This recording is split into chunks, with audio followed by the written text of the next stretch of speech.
چلتی ہوئی گلی میں کسی لڑکی کو گھور کے دیکھنے سے اس کی طبیعت کے اندر جو تنفر پیدا ہوتا ہے، غصہ پیدا ہوتا ہے، اس کی غیرت کو جو ایک کچوکا لگتا ہے، اگر وہ عصمت معاب اور حیا کی پیکر ہے تو یہ چیزیں اس کے لیے بہت زیادہ اذیت کا سبب ہوتی ہیں۔ جب گلی سے گزرتا ہوا کوئی اوباش لڑکا اپنی ناپاک نظروں سے کسی پردہ دار خاتون کی طرف نظر اٹھا کر کے بھی دیکھتا ہے۔ آج کی تاریخ میں اگر ہم دیکھیں تو نظروں میں پاکیزگی تقریباً ختم ہو گئی ہے، حیا کا جنازہ اٹھ چکا ہے۔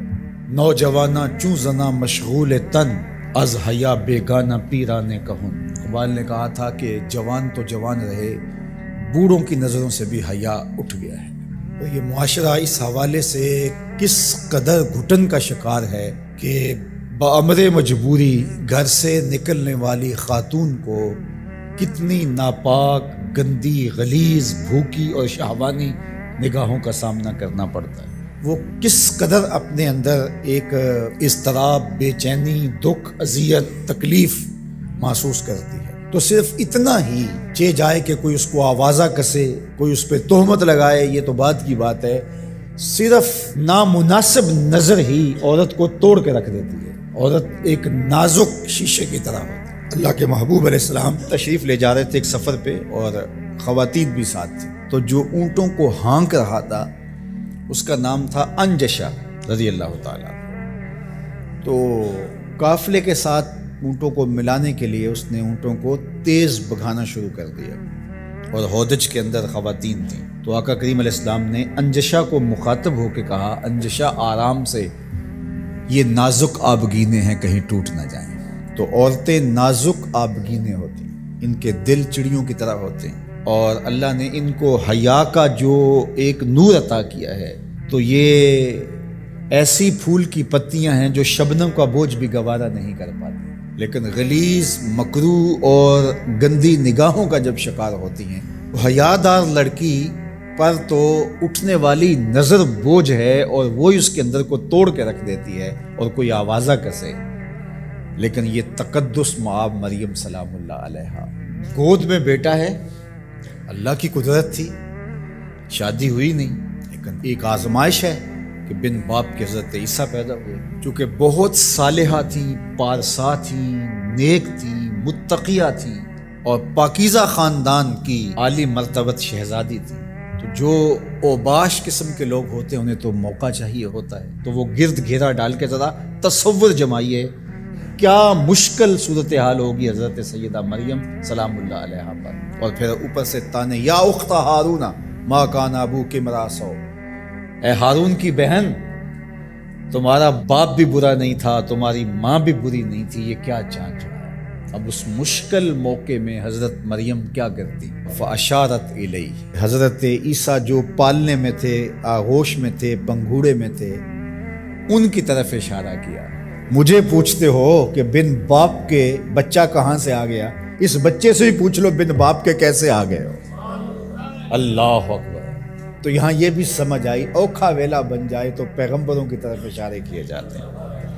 دعا کرو اوکھے ویلے گنبد خضرا کی طرف دیکھنا اللہ نصیب کرے۔ غم ہستی سے رہا ہونے کا چارہ مانگو، مانگنے والو گنبد خضرا کا سہارا مانگو۔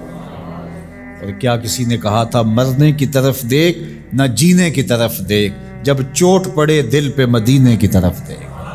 فاشارت الیہ، اشارہ کیا، تو پالنے میں تھے حضرت عیسیٰ علیہ السلام۔ انہوں نے اپنے اوپر جو کمبل اوڑا ہوا تھا اس کو ہٹایا، اپنا مبارک ننھا سا معصوم سا ہاتھ اپنے یوں زانوں پہ رکھا، اور ان کافروں کی، یہودیوں کی آنکھوں میں آنکھیں ڈال کر اللہ کے پیغمبر نے خطاب کیا کہ پوچھتے ہو کہ یہ بچہ کہاں سے آیا، سن لو، انی عبد اللہ آتانی الکتاب وجعلنی نبیا، میں اللہ کا بندہ ہوں، اللہ نے مجھے کتاب بھی دی ہے، نبی بھی بنایا ہے۔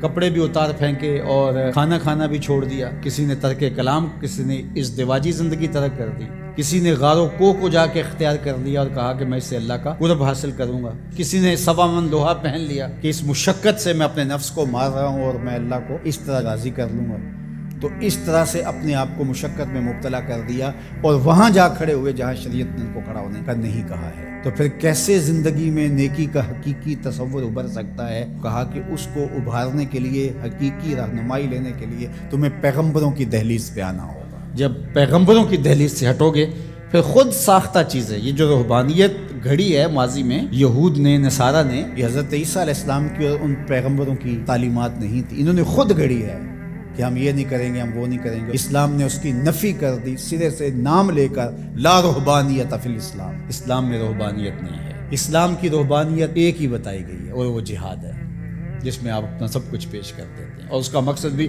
غلبہ حق ہے، اسلام کے پرچم کو بلند کرنا۔ باقی آپ کو انفرادی طور پہ کچھ وقت کے لیے تبتل اختیار کرنے کا کہا، جس طرح رمضان المبارک میں آپ اعتکاف بیٹھیں، آپ نماز میں یکسو ہو جائیں، تو کچھ مخصوص چیزیں ہیں جس سے آپ کی تربیت ہوتی ہے، لیکن یہ بالکل آپ ترک دنیا کر دیں تو ہمارا اسلام، ہمارا دین اس کی نفی کرتا ہے۔ اس لیے انبیاء علیہ السلام کے ساتھ اپنے آپ کو جوڑنا اور کامل اتباع پیغمبروں کی اختیار کرنا، یہ قوموں کو منظم کرتا ہے۔ اس لیے ہمارے لیے ہمارے آقا و مولا حضور ختم المرتبت صلی اللہ علیہ وآلہ وسلم کی سنت سے ہی نیکی کا حقیقی تصور پیدا ہو سکتا ہے۔ خلاف پیمبر کسے را گزید، ہرگز نخواہت بمنزل رسید۔ سعدی شیرازی فرماتے ہیں حضور کے بتائے ہوئے طریقے سے ہٹ کر کے اگر کسی نے کوئی طریقہ اختیار کیا، وہ منزل کے قریب پھٹک بھی نہیں سکتا ہے۔ منزل نصیب ہوگی تو حضور کے قدموں سے نصیب ہوگی۔ اس لیے النبیین، نبیوں پر ایمان لانا یہ بر ہے۔ وآت المال علی حبہ ذوی القربى والیتامى والمساکین وابن السبیل والسائلین وفی الرقاب،